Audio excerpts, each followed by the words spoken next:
আমিরে জামাতকে সেনাপ্রধানের বিশেষ প্রস্তাব নিয়ে তোলপাড়। আলেম সমাজ, মাদ্রাসার ছাত্র শিক্ষকদের অবদান ছাড়া জুলাই গণ অভ্যুত্থান সম্ভব হতো না।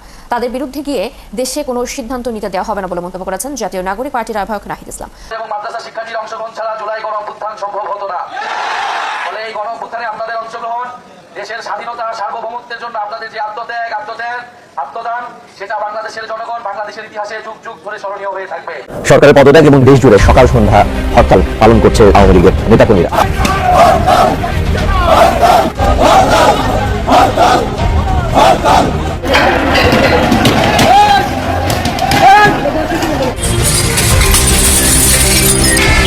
নাসিরউদ্দিন পাটোয়ারি নামে এক বেয়াদব এই টার্মিনালকে হুঁশিয়ারি দিতে চায়, মুখ সামলে কথা বলেন। আজকে এই এনসিপি তাদের দুষ্কর্মের আরেকটি আপনাদের উদাহরণ দিচ্ছি। তারা কক্সবাজারে গিয়েছিল এবং সেখানে আমি ভাবছিলাম যে এনসিপি নেতাদের ব্যাপারে যেহেতু এক জেনারেশনের একটা রাজনৈতিক পরিবর্তন আনতে চাই, কাদা ছোড়াছুড়ি না করি, কারণ একটা বললে পাল্টা আসবে। আমার কাছে গতকালকে ইশরাক ভাইয়ের বক্তব্য শুনে মনে হয়েছে তিনি একেবারেই তার জায়গা থেকে একদম আবেগের বশবর্তী হয়ে এই বক্তব্য দিয়েছেন। আমি পলিটিক্যাল ম্যাচুরিটির কোনো কিছুই তার বক্তব্যের মধ্যে আসলে দেখিনি। আমি আমার কথাই বলি, আল্লাহ মাফ করুক। আজকে যারা আসিফ আদনান কিংবা রেজাউল করিম আবরার ভাই জঙ্গি মামলা হয়েছে, এই বিষয়টাকে সিরিয়াসলি নিচ্ছেন না, তাদেরকে স্মরণ করিয়ে দিই। আমি ছোট মানুষ রফিকুল ইসলাম, 2021 সালে আমি আপনাদের যে তথ্যটা দেবো এটা আপনাদের প্রত্যেকের জন্য জেনে রাখা ভালো, যারা সোশ্যাল মিডিয়া লেখালেখি করেন বা যারা এগুলো নিয়ে গুজবে কান দিয়ে ভুল মেসেজ পাচ্ছেন তাদের জন্য। সেটা হলো জামায়াত এই সমাবেশটির আগে প্রত্যেকটি দলের কাছে দাওয়াত পৌঁছে দেয়। দুটো দল, মুজিবুর রহমান মঞ্জু ভাইয়ের এবি পার্টি এবং বিএনপি। এবি পার্টিকে দাওয়াত দেওয়া নিয়ে জামাতের মধ্যে আলোচনা হয়। কারণ আমার যদি বলে ইলিয়াস হোসেন রে কোন জায়গায় একটা মন্ত্রী বানাই দিবেন, না রে ভাই, বাংলাদেশে কোন জায়গায় মন্ত্রী তো দূরে, তা কোন জায়গায় কেন হওয়ার যোগ্যতা তার নাই। একটা হরতাল ডাকা হয়েছে, এখন হরতালটা হয়েছে কিনা এটা বলেন। দুইটা গাড়ি হয়েছে, সত্যি কথা। আমরা তো এই নাশকতা হয়েছে, আমরা অন্যান্য হরতাল কল করার সময় এই ধরনের নাশকতা আরো বেশি। আসসালামু আলাইকুম রাহমাতুল্লাহ। প্রিয় দর্শক শ্রোতা, আশা করি সকলে ভালো আছেন, আলহামদুলিল্লাহ। প্রিয় দর্শক শ্রোতা, আপনারা ভিডিও শুরুতে ভিডিওর বিশেষ কয়েকটা অংশ দেখলেন। অবশ্যই আপনারা বুঝতে পারছেন আসলে কতটা গুরুত্বপূর্ণ নিউজ হতে চলেছে। প্রিয় দর্শক শ্রোতা, তার মধ্য থেকে যে গুরুত্বপূর্ণ বিষয় যে আসলে সেনাপ্রধান আমিরে জামাতকে কি প্রস্তাব দেওয়ার জন্য প্রস্তুত এবং নাহিদ ইসলাম কেন ৮ মাদ্রাসাতে গিয়েছে এবং আরও অনেক গুরুত্বপূর্ণ কিছু বিষয় নিয়ে আজকের এই ভিডিওতে আলোচনা করা হবে। অবশ্যই আপনারা ভিডিওগুলো না টেনে সবারই মন্তব্য শুনবেন, তাহলে আপনারা সকল বিষয়টি বুঝতে পারবেন। চলুন আর কথা না বাড়িয়ে একটি লাইক দিয়ে আমরা ধারাবাহিকভাবে সকল নিউজগুলো দেখে আসি। চলুন। আমিরে জামাতকে সেনাপ্রধানের বিশেষ প্রস্তাব নিয়ে তোলপাড়। দর্শক, জামাতও খুব খুশি, বিষয়টা গুরুত্বপূর্ণ। একটা সিম্পল ঘটনা রাজনীতিতে রংসং মাখিয়ে খুব এক্সাজারেট করা হচ্ছে এবং জামাত শিবিরের লোকজনও বিষয়টার ভার নিতে পারছে না বলে মনে হচ্ছে। এই জন্য এই বিষয়গুলোতে সচেতন থাকা দরকার। জরুরি আলাপ করছি দর্শক। ভার নেয়া এটা শিখতে হবে। দেখেন, আপনি যদি হিউম্যান সাইকোলজি স্টাডি করেন অথবা ওয়ার্ল্ড পলিটিক্স এর হিস্ট্রি করেন, সেখানে ক্ষমতার ভার নেয়ার একটা বিষয় আছে। মেকিয়াভেলির দি প্রিন্স পড়েন, অনেক কিছু বুঝবেন। প্লেটোর পলিটিক্স পড়েন, ফিলোসোফার কিং পড়েন, ফিলোসোফার কিং থিওরি পড়েন, প্লেটোনিক স্টেট থিওরি যদি পড়েন, বিষয়টা বোঝা যাবে যে ক্ষমতার ভার নেওয়া সবার পক্ষে সম্ভব নয়। এই জন্য এই প্লেটো ফিলোসোফার কিং এর কথা বলেছেন যে ওই বংশ থেকেই রাজা হবে। হঠাৎ করে এই যে গণতন্ত্রের অনেক সমালোচকরা অনেকে বলেন যে কেউ ক্ষমতা এলেই ক্ষমতার ভার নিতে পারে না। কি সেটা? একজন গরিব লোক একদম রুট লেভেল থেকে উঠে যদি হঠাৎ বিরাট কিছু হয়ে যায়, ক্ষমতাশালী হয়ে যায়, সে জালেম হয়ে যায়। একজন মারাত্মক মজলুম যদি হঠাৎ অনেক বেশি পাওয়ার পায়, তাহলে সেও জালেম হয়ে যায়। মজলুম রাতারাতি বড় ক্ষমতা পেলে সে জালেম হয়ে যায়। এটা সাইকোলজি, হিউম্যান সাইকোলজি বা হিউম্যান পলিটিক্যাল সাইকোলজি স্টাডি করলে, গবেষণা করলে এটা পাওয়া যায়। এজন্য দেখবেন যে বিএনপির দিকেই তাকান, অবশ্যই মজলুম ছিল বিএনপি। বিশেষ করে কেন্দ্রীয় বিএনপি কখনোই মজলুম ছিল না। মির্জা আব্বাসরা বহাল তো বিয়েতেই ছিলেন সবসময়, কিন্তু রুট লেভেলের বিএনপি সিরিয়াসলি মজলুম ছিল। রিক্সা চালিয়ে খেয়েছে, ধান খেতে ঘুমিয়েছে, পাট খেতে ঘুমিয়েছে, গরু ঘরে ঘুমিয়েছে, রক্ষা পায়নি। হত্যা করেছে, পরিবার না খেয়ে থেকেছে, ক্রস ফায়ার দিয়েছে ধরে নিয়ে, মাসের পর মাস জেল কেটেছে। আমি জামাতের কথা বলছি না, বিএনপি কথাই বলছি। সেই রুট লেভেলের বিএনপি একটু অনুকূল পরিবেশ পেয়েই জালেম হয়ে উঠেছে এবং ভয়ানক চাঁদাবাজি হয়ে উঠেছে, অমানুষ হয়ে উঠেছে। এটা কেন? এটি থিওরি যে মজলুম যদি রাতারাতি পাওয়ার পায় সে জালেম হয়ে ওঠে, এবং স্যাসরা লোক অথবা একদম লোয়ার স্ট্যাটাস সোশ্যাল স্ট্রাটিফিকেশন এটা রিয়ালিটি। সামাজিক স্তর বিন্যাস আপনাকে মানতে হবে। ভালো ফ্যামিলির ছেলে, অভিজাত ফ্যামিলির ছেলে, তার কার্যক্রমে অভিজাত থাকে।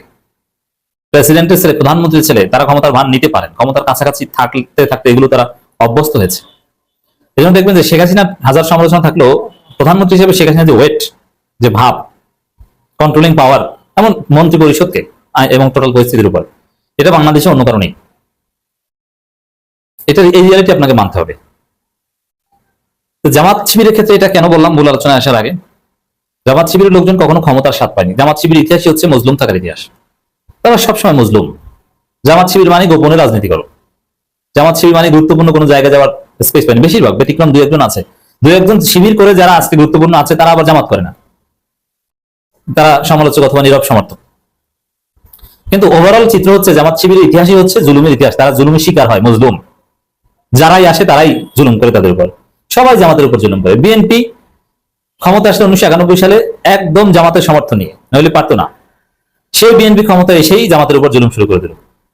বিএনপিকে সরকার গঠন করার সুযোগ দিয়েছে জামাতের 18টা সিট 1991 সালে, অথচ সেই বিএনপি কিছুদিন পরে ঢাকা বিশ্ববিদ্যালয় শিবির নিষিদ্ধ করে দিল পরিবেশ পরিষদের মাধ্যমে, জাহাঙ্গীরনগর বিশ্ববিদ্যালয় নিষিদ্ধ, এবং শিবিরে অনেক স্টুডেন্টদের হত্যা করেছে ক্ষমতা পাওয়ার কিছুদিনের মধ্যে, অথচ ক্ষমতাটা দিয়েছেই জামাত। সমাজ, মাদ্রাসার ছাত্র শিক্ষকদের অবদান ছাড়া জুলাই গণ অভ্যুত্থান সম্ভব হতো না। তাদের বিরুদ্ধে গিয়ে দেশে কোনো সিদ্ধান্ত নিতে দেওয়া হবে না বলে মন্তব্য করেছেন জাতীয় নাগরিক পার্টির আহ্বায়ক নাহিদ ইসলাম। জুলাই পদযাত্রার অংশ হিসেবে রবিবার রাতে চট্টগ্রামের হাটহাজারী মাদ্রাসায় ছাত্র শিক্ষকদের সাথে শুভেচ্ছা বিনিময় করে বাংলাদেশ বা ইসলাম নিয়ে হওয়া সকল ষড়যন্ত্র সবাই মিলে মোকাবিলা করা হবে বলেও জানান তিনি। রহিম রুমনের প্রতিবেদন।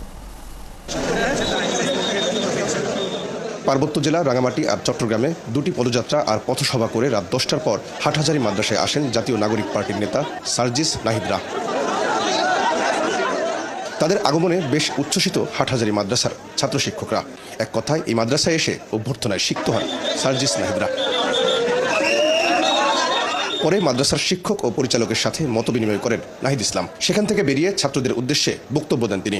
স্বীকৃতি দেন জুলাই অভ্যুত্থানে তাদের অবদানের। আলেম সমাজ এবং মাদ্রাসা শিক্ষার্থীর অংশগ্রহণ ছাড়া জুলাই গণ অভ্যুত্থান সম্ভব হতো না। ফলে এই গণ অভ্যুত্থানে আপনাদের অংশগ্রহণ দেশের স্বাধীনতা, সার্বভৌমত্বের জন্য আপনাদের যে আত্মত্যাগ, আত্মদান, সেটা বাংলাদেশের জনগণ, বাংলাদেশের ইতিহাসে যুগ যুগ ধরে স্মরণীয় হয়ে থাকবে। এনসিপি দেশ থেকে ইসলাম বিদ্বেষ দূর করতে চায় জানিয়ে নাহিদ ইসলাম বলেন, বাংলাদেশে আলেম সমাজের বিরুদ্ধে গিয়ে কোনো জাতীয় সিদ্ধান্ত কখনোই নিতে দেওয়া হবে না। আমরা সমাজ থেকে সকল ধরনের ইসলাম বিদ্বেষ দূর করতে চাই। ইসলাম বিদ্বেষ এবং সাম্প্রদায়িকতার কোনো জায়গা বাংলাদেশে হবে না। বাংলাদেশের আলেম সমাজ, মাদ্রাসা শিক্ষার্থীদের সাথে ব্যতীত কোনো ধরনের জাতীয় সিদ্ধান্ত নেওয়া সম্ভব হবে না। জাতীয় সিদ্ধান্ত সংলাপের সাথে, আলোচনার সাথে নিতে হবে। দেশের আলেম সমাজের বিরুদ্ধে গিয়ে কোনো ধরনের সিদ্ধান্ত বাংলাদেশে হবে না। আমার যদি বলে ইলিয়াস হোসেন কোন জায়গায় একটা মন্ত্রী বানাই দিবেন, না রে ভাই, বাংলাদেশে কোন জায়গায় মন্ত্রী তো দূরে, কোন জায়গায় কেরানি হওয়ার যোগ্যতা তার নাই। আপনারা যদি বলেন কনক সরকারকে মূল্যায়ন করবো, কনক সরকারকে দিয়ে জীবনে কোনো জায়গায় হবে না, না দুর্গা পূজা হবে, না সরস্বতী পূজা হবে, না কোনো মিলাদ মাহফিল হবে। পিনাকি ভট্টাচার্য হঠাৎ করে একসময় স্ক্রিনে এসে বলছে কনক সরকারকে, ইলিয়াসকে তাদেরকে জন্য উপদেষ্টা বানানো হয়, তারা কি চাকর খাটবে? আমি পিনাকির এই কথাটাকে সাপোর্ট করি না। পিনাকি যে কথাটা বলছে যে পিনাকির মতো লোকজনকে কি বাংলাদেশের সরকারে কোনো জায়গায় কাজে লাগানো যায়? Why not? পিনাকিকে যদি বাংলাদেশের হেলথ কেয়ার রিফর্মের উপরে বলে যে তুমি এটার উপরে রিসার্চ করো, আমি হেলথ কেয়ারে তোমার যে রিসার্চটা আছে আমি তোমাকে মূল্যায়ন করবো, কোনো একটা জায়গায় আমি পিনাকিকে কাজে খাটাই দিতে পারবো। কেন কাজে খাটাই দিতে পারবো? ভদ্রলোক মেডিকেল কলেজে লেখাপড়া করছে রে ভাই, ডাক্তারি করছে। এখন পিনাকি যদি একটা বাংলাদেশের স্বাস্থ্য ক্ষেত্রে একটা থিসিস তৈরি করে এবং বলে যে বাংলাদেশের হেলথ কেয়ার রিফর্মের জন্য এই কাজগুলো করা যায়, আমি পিনাকির মতামতকে অনেক গুরুত্ব দেবো। কেন গুরুত্ব দেবো? আমি মেডিকেল সায়েন্স নিয়ে লেখাপড়া করি না, পিনাকি করছে, আমি পিনাকির কথাটাকে মূল্যায়ন করবো। এখন আপনারা যদি বলেন কনক সরকারকে মূল্যায়ন করবো, কনক সরকারকে দিয়ে জীবনে কোনো জায়গায় হবে না, না দুর্গা পূজা হবে, না সরস্বতী পূজা হবে, না কোনো মিলাদ মাহফিল হবে। নিজের ডক্টরেট লেখে কোন সাবজেক্টে তার সে থিসিস লেখে, কোন সাবজেক্টে কি করছে, আমি ব্যক্তিগতভাবে তাকে যখন জিজ্ঞাসা করছি কোনো উত্তর কনক সরকার দিতে পারে না। আমি কনক সরকারের আহ্বান জানাবো কোন এক জায়গায় যেন সে মন্তব্য করে। আমি বলছি আমার অফিসে তারা জিজ্ঞাসা করছে what was the subject of your thesis, সে কথা বলে না, বলতে পারে না। আর দেখি আমি কোথায় কোথায় ডক্টরেট লিখতেছে, তার কোনো জায়গায় কাজে খাটানো যাবে না ভাই। কনক সরকারের কোনো জায়গায় কাজে খাটানো যাবে না। কোনো জায়গায় যদি বলে যে assistant to the communication director assistant, তাইলে বোধহয় কোনো একটা জায়গায় কাজে কাটবে। এই জন্য কি আমি তার সমালোচনা করতেছি? না রে ভাই, আমি সমালোচনা না, কিন্তু কথাটা হচ্ছে কোন বিষয়ে বিজ্ঞ। এখন আমার যদি বলে ইলিয়াস হোসেন কোন জায়গায় একটা মন্ত্রী বানাই দিবেন, না রে ভাই, বাংলাদেশে কোন জায়গায় মন্ত্রী তো দূরে, কোন জায়গায় কেরানি হওয়ার যোগ্যতা তার নাই, তাহলে এখন ইলিয়াস আমি কোন কাজে খাটাবো? বাংলাদেশে তাকে নিয়ে কোন জায়গায় যদি বলে যে দুয়েনোয়ার তথ্য মন্ত্রণালয় বা কোনো পত্রিকা বা কোনো একটা জায়গায় সেন্সর বোর্ডে ইলিয়াসকে কোনো জায়গায় কি কাজে খাটানো যায়? হ্যাঁ যায়। সে কি দেশপ্রেমিক? হয়তো বা তার কথাবার্তা আমার তাই মনে হয়। ইলিয়াসের কথাবার্তা যদি আমার দেশপ্রেমিক মনে হয়, এটা আমার অ্যাডমিট করতে অসুবিধা কি? কিন্তু কথাটা হচ্ছে এই, আপনারা যদি বলেন যে ভাই আপনারে আমরা বাংলাদেশের মন্ত্রী বানাবো, ভাই সরি, এইসব মন্ত্রী হওয়ার যোগ্যতাও আমার নাই, আমি তার ধারে কাছেও যাবো না, এগুলো নিয়ে আমার কোনো মাথা ব্যথাও নাই। কিন্তু একটা সাবজেক্ট আমি দাবি করি, ভাই আমি লেখাপড়া করি, লেখাপড়া করেছি, লেখাপড়া করি, বিভিন্ন সাবজেক্ট সম্পর্কে আমি বুঝি, যেগুলো বুঝি এটা বলে আমি এটা জানি, আর যেটা জানি না আমি এটা জানি না। এক ভাই বলছে আর্চঅ্যাঞ্জেল রিজ বলছে ইলিয়াস হোসেনকে স্বরাষ্ট্র মন্ত্রণালয়ের দায়িত্ব দেওয়া হোক। ভাই বসুন্ধরার উপরে একটা ভিডিও বানাইতে বলেন, শাহ আলমের উপরে, আনবির সানবীরের উপরে, তারপরে স্বরাষ্ট্র মন্ত্রণালয়ের দায়িত্ব না, আমি দেখবো কোন জায়গায় পিয়ন বানানো যায়। আজ পর্যন্ত শাহ আলমকে নিয়ে সে কোনো কথা বলে নাই, শাহ আলমের ছেলেদের যৌনতা নিয়ে, মার্ডার নিয়ে কোনো কথা বলে নাই, ভূমিদস্যুতা নিয়ে কোনো কথা বলে নাই।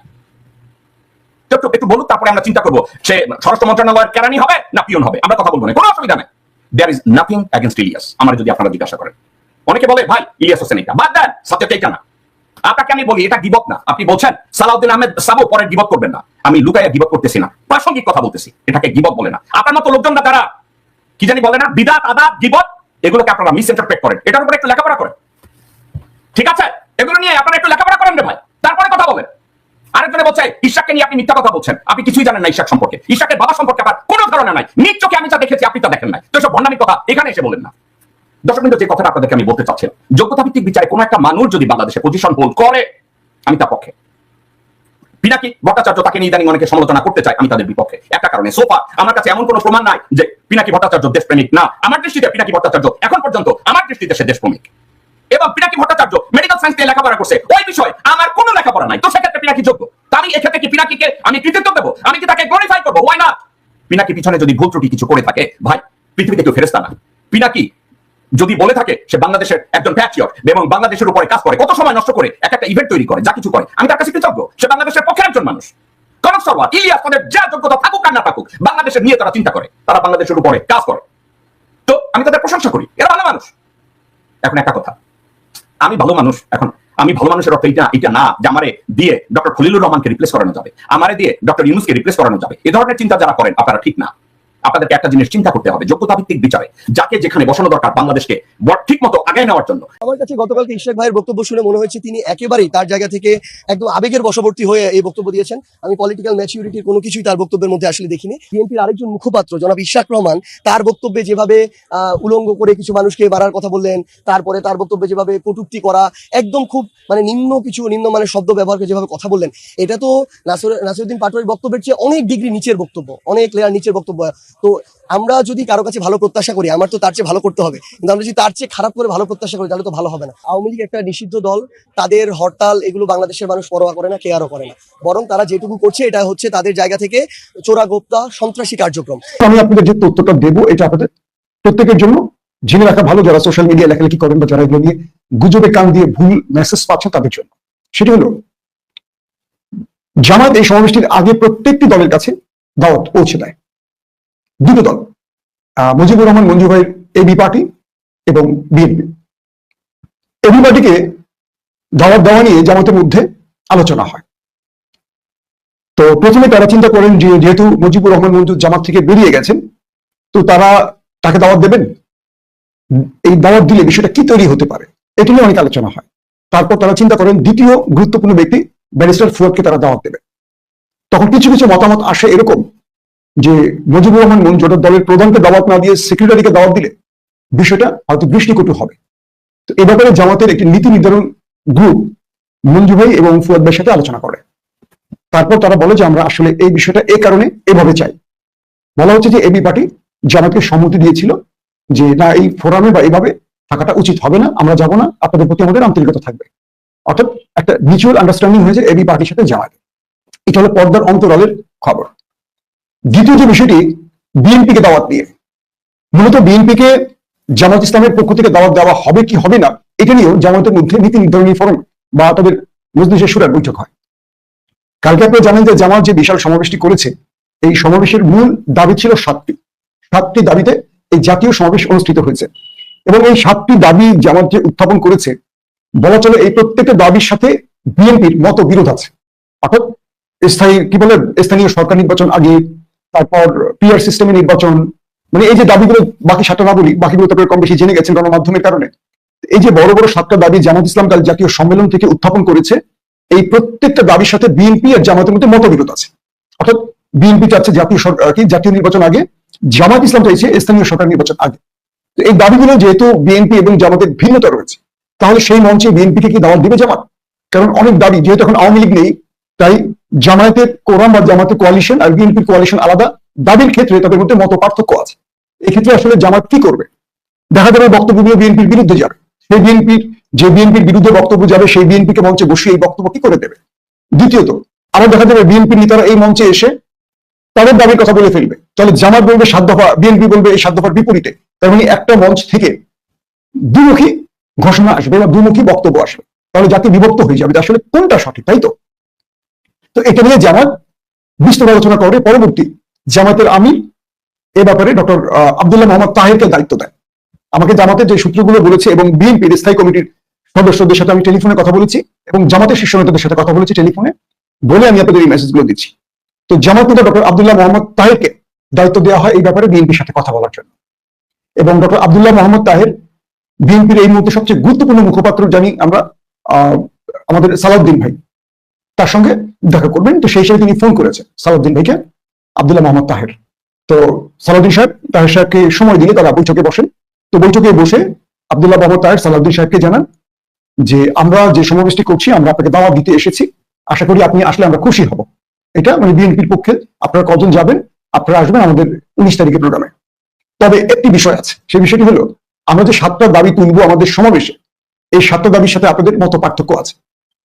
আপনারা অন্তর্বর্তীকালীন সরকারের কাছ থেকে যে বিষয়গুলো চান, সেখানে আমাদের ইসলামী দলগুলো বা আদার্স যে আমাদের কোয়ালিশন বা আমাদের সাথে যারা একটা প্ল্যাটফর্মে এসছে, তাদের আর আপনাদের মধ্যে কিছু দাবি দেওয়ার ক্ষেত্রে 7টা পার্থক্য আছে। তো এই মঞ্চে আপনারা কি আসবেন? একটু চিন্তা করেন, কারণ আমরা সেখান থেকে 7টা দাবি সরকারের উদ্দেশ্যে তুলে ধরবো। আবার আপনারা যদি সেখানে এসে, ধরেন আমরা যদি চাই জাতীয় নির্বাচনের আগে স্থানীয় নির্বাচন, আপনারা চাইবেন জাতীয় নির্বাচন আগে, একই মঞ্চ থেকে এই বক্তব্যটি আপনারা যদি দিয়ে থাকেন, সেক্ষেত্রে আমরা দুই দলের জন্যই বা আমাদের যারা আসবে লক্ষ লক্ষ জনগণ, তাদের কাছে ভুল বার্তা যাবে।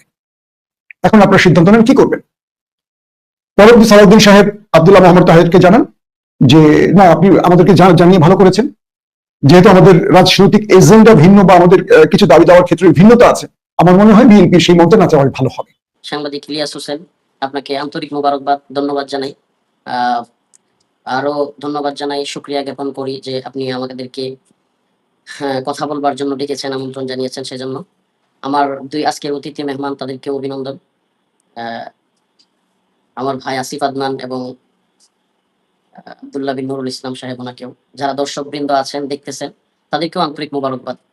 দেখুন, আসলে বড় আফসোসের বিষয়, পরিতাপের বিষয়, কষ্টের বিষয় যে আজকে 5ই আগস্টের পরেও আপনার আসিফ আদনান কিংবা আবরার ভাইয়ের মতো ব্যক্তিদেরকে আজকে মামলায় জড়ানো হচ্ছে। এই মানুষগুলো কারা? আমি যদি বলি এই মানুষগুলো কারা, বাংলাদেশে আলেম বা ইসলামপন্থীদের মধ্যে একেবারে কয়েকটা হাতে গোনা কয়েকটা নাম বললে যে মানুষগুলো আওয়ামী লীগ সরকারের বিরুদ্ধে প্রাণপণ রাজপথে লড়াই করেছে, একেবারে সামনের সারিতে ছিল যারা, এবং আওয়ামী লীগের হিট লিস্টে ছিল যারা, এই সমস্ত মানুষগুলোর মধ্যে এই দুইজন মানুষ অন্যতম। আরেকজনও যিনি আছেন, যার নাম মামলা দেওয়া হয়েছে, জাকারিয়া মাসুদ ভাই সম্ভবত, তো উনিও সরকার বিরোধী লোক, আওয়ামী বিরোধী লোক। কিন্তু আসিফ আদনান ভাই এবং আবরার ভাইয়ের কথা আমি একেবারে সুনির্দিষ্ট বলতে পারি যে আসিফ আদনান ভাই এই আন্দোলনে স্বতঃস্ফূর্তভাবে ছিলেন। এরপরে আবরার ভাই স্বতঃস্ফূর্তভাবে আওয়ামী লীগ বিরোধী আন্দোলনে ছিলেন, স্বৈরাচার পতনের আন্দোলনে বড় ভূমিকা রেখেছেন এই মানুষগুলো। তো এই মানুষগুলো এখন 2025 সালে 5ই আগস্টের পরে জঙ্গিবাদী মামলা, কি আশ্চর্য কথাবার্তা।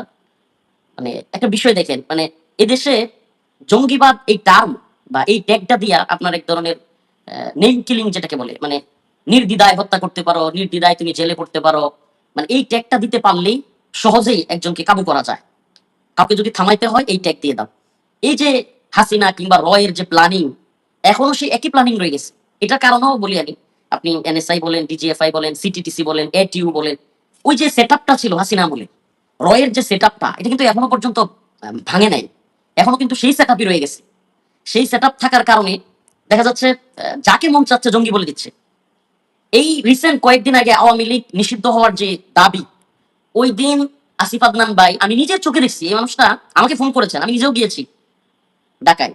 আপনার কি পরিমাণ তীব্র গরম ছিল ওই দিন, ওই তীব্র গরমের মধ্যে ফ্লোরের মধ্যে পা রাখা যায় না, এমন অবস্থা যে জুতা সহ হাঁটতে গেলে কষ্ট হয়, এত গরম। এবং এই আপনার রাস্তাটা এত উত্তপ্ত ছিল, সেই রাস্তার মধ্যে এই শরীর সুন্দর মানুষ এবং মানে ওনারা তো আর গরম সহ্য করে গ্রামের মানুষের মতো কাজকর্ম করে অভ্যস্ত না। আমি গিয়ে দেখলাম যে গ্রামে ভিজে গেছে আসিফ আদনান ভাই, পড়ে আছে রাস্তার মধ্যে, চিৎকার করতেছে ব্যান ব্যান আওয়ামী লীগ, আওয়ামী লীগ নিষিদ্ধ করার জন্য এই অবস্থা। এবং কি যেই মানুষটা আন্দোলন করেছে স্বৈরাচারের বিরুদ্ধে, আমি আমি আমার নিজের কথা বলতেছি না, এটা হয়তো আলহামদুলিল্লাহ সবাই জানে। হাসনাত আব্দুল্লাহ নিজেও ফোন করেছেন, আমি ওনার সাথে দেখা করেছি, গিয়েছি। এরা স্বীকার করে যে হুজুর আপনি মাশাআল্লাহ অনেক সরকারের বিরুদ্ধে অনেক জুলুমের শিকার হয়েছেন, আন্দোলন করেছেন, আমাদের সাথে ছিলেন। তো আমরা যে মানুষগুলো এই অবস্থায় ছিলাম, আজকে সেই মানুষগুলো আওয়ামী লীগ চলে গেল, কিন্তু আবার জঙ্গি মামলা। আল্লাহ না করুক আগামীকালকে আরো 2-4 জন আলেমের নামে, 10 জন আলেমের নামে যে জঙ্গিবাদী মামলা হবে না, এটার গ্যারান্টি কি? মানে এই খেলাটা, এই হাসিনা রেজিমের খেলাটা আজকে 5ই আগস্ট চলে যাওয়ার 1 বছর পরে, প্রায় 1 বছর পরে আবারও আমাদেরকে দেখতে হচ্ছে। আর কিছু কিছু বিষয় না বললেই না ভাই, আমাদের দেশে কিছু কিছু আলেম আছে বুঝছেন, এরা আল্লাহ মাফ করুক অন্য কেউ বিপদে পড়লে বা ঝামেলায় পড়লে আল্লাহ মাফ করুক এদেরকে আলেম বলতেও ভুল হয়, এরা খুশি হয়। আর ভিন্ন অঙ্গনের মানে তার মতাদর্শী না, একটু ভিন্ন মতাদর্শী, জিহাদকে ভালোবাসে, আল্লাহর পথে দিনকে বিজয়ী করার কথা বলে, দিন প্রতিষ্ঠার কথা বলে, এই সমস্ত মানুষগুলোকে আর আপনার অ্যাভয়েড করে চলে। এমনকি তার মতাদর্শের না হওয়ার কারণে, মানে মনে করেন তার দলের না হওয়ার কারণে সেও খুশি। আমি আমার কথাই বলি, আল্লাহ মাফ করুক, আজকে যারা আসিফ আদনান কিংবা রেজাউল করিম আব্রার ভাই জঙ্গি মামলা হয়েছে এই বিষয়টাকে সিরিয়াসলি নিচ্ছেন না, তাদেরকে স্মরণ করিয়ে দেই। আমি ছোট মানুষ রফিকুল ইসলাম 2021 সালের মার্চ মাসের 28 তারিখ মোদি বিরোধী আন্দোলনে অ্যারেস্ট হয়েছিলাম। আমাকে 4 ঘন্টা মতিঝিল থানায় এবং পল্টন থানায় আটকে রেখে 4 ঘন্টা পর আমাকে ছেড়ে দেওয়া হয়। এর ঠিক আপনার 8 দিন পর, মানে 1 সপ্তাহ পর আবারও 6 এপ্রিল আমার বাড়ি থেকে আমাকে তুলে নিয়ে যায় র্যাব। মানে 1 সপ্তাহ ব্যবধানে 2 বার আমাকে গ্রেফতার করা হয়েছে আওয়ামী লীগ আমলে। এবং কি এদেশে অনেক বড় শায়েখ মাশায়েখ, হেফাজতের অনেক বড় নেতা, জামাতের অনেক বড় নেতা, বা এই সময় অনেক নেতা ছিল, তাদের মধ্যে আলেমদের মধ্যে প্রথম গ্রেফতার হয়েছিলাম আমি। তো আমি যখন গ্রেফতার হই, আমার এখন স্পষ্ট মনে আছে, গাছা থানায় একজন সম্ভবত গোয়েন্দা সংস্থার কোনো কর্মকর্তা হবে, সে বলতেছিল হুজুর বলেন তো আপনাকে সর্বপ্রথম কেন গ্রেফতার করা হয়েছে। আমার তখন মানে একেবারে কোট করতেছে, আমার এখন স্পষ্ট মনে আছে। আমি বলছি যে মানে কেন বলেন তো, মানে আমিও কৌতূহলী বশত জবাব দিলাম, আমি জানতাম ওরা কি বলবে। বলতেছে হুজুর আপনাকে দইরা আমরা একটু টাচ করতেছি, আপনাকে দইরা টাচ করে দেখতেছি যে হুজুররা কি বলে। যদি হুজুররা ওয়াল্লাহি, মানে একেবারে আল্লাহ মাফ করুক, আমার কথা বিশ্বাস করবে জানি, আপনারাও বিশ্বাস করবেন বা যারা শুনতেছে অডিয়েন্স, দর্শক শ্রোতাও, একেবারে আমি মসজিদের মধ্যে লাইভে আছি, মসজিদে বসে, আমার মাদ্রাসা মসজিদে, মানে ওই কথাটা ওই গোয়েন্দা সংস্থার লোক বলেছিল যে হুজুর আপনাকে ধরে আমরা টাচ করছি, যদি বুঝি যে তেমন কোনো ইয়া হচ্ছে না তাহলে আমরা সবাইকে ধরব। একেবারে মানে 10 দিনের মধ্যে, একেবারে দ্রুত সময়ের মধ্যেই হেফাজতের সাংগঠনিক সম্পাদক আইজুল হক ইসলামাবাদী ভাই, এরপরে মাওলানা জুনায়েদ আল হাবিব সাহেব, মুফতি সাখাওয়াত হোসেন রাজি সাহেব, মুফতি মনির হোসেন কাসিমি, মাওলানা মামুনুল হক সাহেব, মুফতি মনির হোসেন কাসিমি, মুফতি আমির হামজা হুজুর, আরো যত আলেম ওলামা আছে, একেবারে আমাকে কথাটা বলা আর 2-4 দিন পর থেকে আবার আমাকে দেখায়, প্রতিদিন 1-2 জন করে ধরে আর আমার টিভির সামনে নিয়ে আমার বসে বসে দেখায় যে এই যে দেখেন আজকে আরো 2টা ধরছি। বলছিলাম না যে আপনারা 2টা, একটা বাস্তবতা হলো যারা মনে করে যে এই আসিফ আদনান কিংবা রফিকুল ইসলাম মাদানী, হারুন ইজহার, মাহমুদ হাসান গুনবি বা এই জাতীয় যারা কিনা দাওয়া জিহাদের পক্ষে কথা বলে, হ্যাঁ, তো এদেরকে কোনো কিছু করে ফেললে যারা আল্লাহ মাফ করুক যে সমস্ত লোক খুশি হয়, সেই সমস্ত লোক মনে করে যে তাদেরকে ধরবে না। আরে ভাই, আমরা আমেরিকা বলেন, ভারত বলেন, এই পশ্চিমারা কিংবা ভারতের শত্রু আসিফ আদনান কিংবা রেজাউল করিম আবরার না। এই পশ্চিমারা এবং এই ভারতের শত্রু হলো ইসলাম, এই দাড়ি টুপি, এই ইসলামী মূল্যবোধ, এই ইসলামী শরিয়া, এটা হলো তাদের একটা বিরাট বড় শত্রু। এটা তাদের এজেন্ডা যে আমরা প্রথমে জঙ্গিবাদ বলে ধরবো, তারপরে মৌলবাদ বলে ধরবো, তারপরে রাজাকার বলে ধরবো, একটার পর একটা ট্যাগিং দিব আর এই ইসলামপন্থীদেরকে ধরবো। প্রিয় দর্শক শ্রোতা, আপনারা সবারই মন্তব্য শুনলেন, অবশ্যই আপনারা বুঝতে পারছেন যে আসলে দেশের পরিস্থিতি কি বা দেশের অবস্থা এখন কোন পর্যায়ে যাচ্ছে, অবশ্যই আপনারা বুঝলেন। এবার আপনাদেরকে মূল্যবান মতামত অবশ্যই কমেন্টে জানিয়ে দেবেন। আরও এরকম নিত্য নতুন আপডেট নিউজ পেতে আমাদের এই চ্যানেলটি সাবস্ক্রাইব করে পাশে থাকবেন। ধন্যবাদ।